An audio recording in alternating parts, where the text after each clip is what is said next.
Allahumma salli wa sallim ala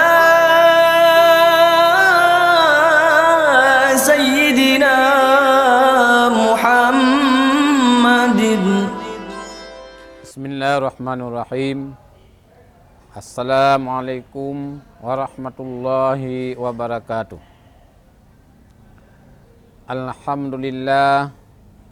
Alhamdulillahilladzi khalaqal mauta wal hayata liyabluwakum ayyukum ahsanu amala. Wassalatu wassalamu ala sayyidina Muhammadin nabiyil mustafa wa ala alihi wa sahbihi nuril huda. Amma ba'du, wa qala ta'ala fil Qur'anil Karim. A'udzu billahi minasyaitonir rajim.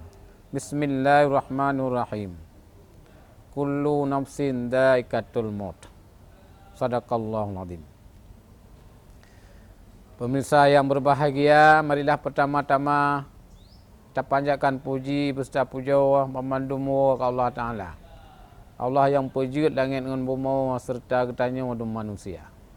Yang pejut getanya mempasang-pasang putih dengan hitam mubut ngeraya. Otruk bak wate akan ucok pulang dudo ngerijang bandum tarasa. Ladum di rumah di atas ranjang, ladum bak jalan kadang kata poh hendah. Maka oleh sebabnya mari ya taulan, perlu amalan yang manteng tegak. Tak pubut suruh pejuh larang, iman dan Islam benar terjaga.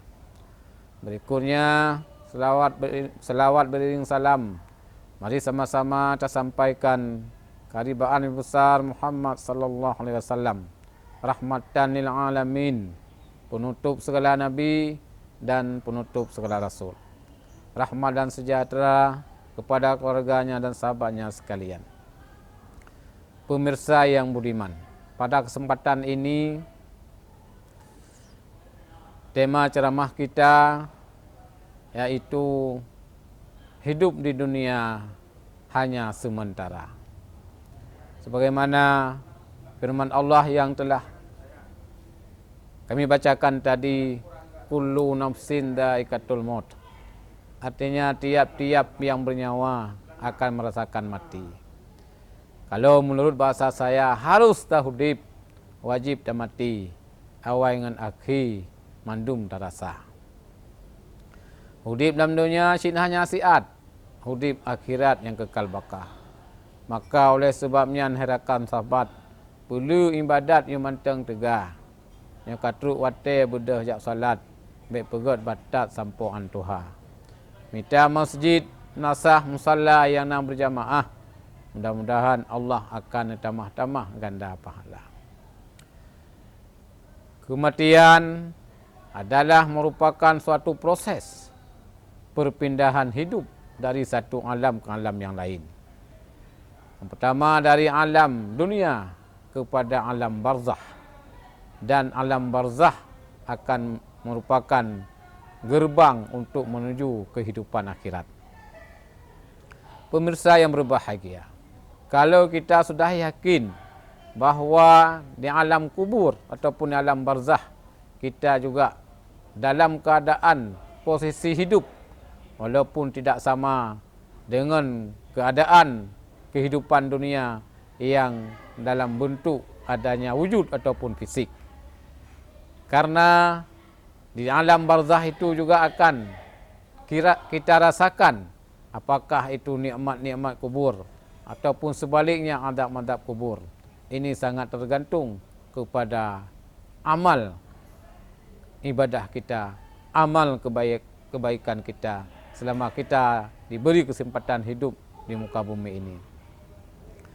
Pemirsa yang berbahagia, supaya untuk kita selalu senantiasa mengingat kepada mati, ingatlah kepada bagaimana kalau nanti di alam barzah ini kita tahu gelapnya sangat-sangat luar biasa, maka tentu perlu kepada adanya cahaya.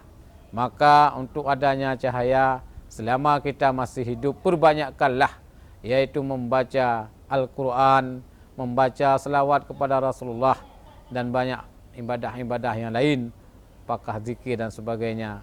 Inilah yang akan memberi cahaya di alam kubur kita.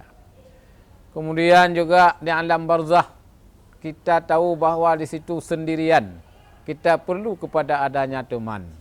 Maka Allah Subhanahu wa taala akan menghimpun segala pahala-pahala ibadah kita, baik pahala salat, pahala puasa, zakat, haji, silaturahmi, bersedekah dan lain sebagainya, akan dijadikan semacam makhluk yang cukup elok wajahnya, cukup cantik rupanya dan cukup harum, iaitu bau mulutnya.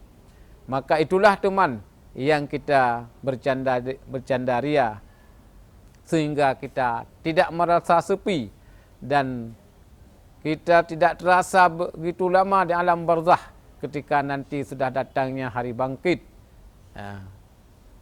di hari yaumil qiyamah kelak. Kemudian kalau sebaliknya kita selama hidup di dunia ini selalu berbuat maksiat kepada Allah. Ruh tanya bak lapak judi, bak main judi, baik judi online dan lain-lain sebagainya. Termasuk katanya termasuk yang urung terlibat dalam kasus-kasus narkoba ataupun khamar.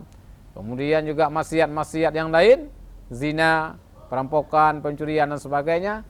Ini juga akan dihimpun menjadi suatu makhluk yang cukup buruk wajahnya, cukup jelek wajahnya, warnanya hitam pekat, bau mulutnya seperti bahkan lebih busuk daripada bau bangkai. Menyoyan hadirin berbahagia, ngon yang naik tanya dalam barzah. Cuba ni kira-kira tang tiuro baru tak nama malam barzahnya kamu tuh meribetun rasa hanteka-teka kiamat. Kemudian yang ketiga adalah kita juga perlu makanan. Walaupun tidak sama dengan kebutuhan di dunia, maka diibaratkan, dihikayatkan oleh ulama-ulama yang bahawa doa-doa yang kita baca, yang dibacakan oleh orang-orang Islam yang masih hidup di muka bumi ini akan menjadi semacam hidangan makanan, yaitu yang disampaikan kepada ahli kubur. Sebagai contoh, ketika ada hidangan di alam barzah itu, maka datanglah semua ahli-ahli kubur untuk menghadapi hidangan tersebut. Maka masing-masing akan mengambil apa yang dia sukai, tetapi ada satu dua yang tidak mengambil suatu apapun. Maka ditanya oleh orang yang di sampingnya, kenapa saudara tidak mengambil ini makanan? Jawabannya adalah, ini hidangan ini untuk anda. Saya ada hidangan yang lebih khusus, yaitu di mana yang lebih khusus itu doa yang dibacakan oleh anak. Maka oleh karenanya perlu kita meninggalkan mendidik, yaitu anak-anak yang soleh, yang senantiasa mau berdoa kepada kedua orang tuanya.